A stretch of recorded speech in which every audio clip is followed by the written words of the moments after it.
ঝরে জমিনের মধ্যে। কথা বলি আর তরবারি নিয়ে যুদ্ধের ময়দানে চলে গেলেন। অনেকগুলো সৈন্যর সাথে মোকাবেলা করে আসওয়াদ দুনিয়া থেকে বিদায় নিয়ে গেল।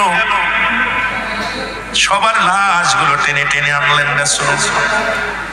সাহাবীদেরকে হুকুম দিলেন, সাহাবীরা তোমরা এক একটা করে লাশ আমার সামনে আনো। সমস্ত সাহাবীদের লাশ মুবারক সারি সারি করে রেখে দিলেন। আমার নবী তাকায় তাকায় দেখে, কাপড়ের ভিতর থেকে মুখটা খুলে খুলে দেখে, গায়ের কাপড় চাদরটা উঠায় উঠায় মুখখানা দেখে। আমার নবী বলে,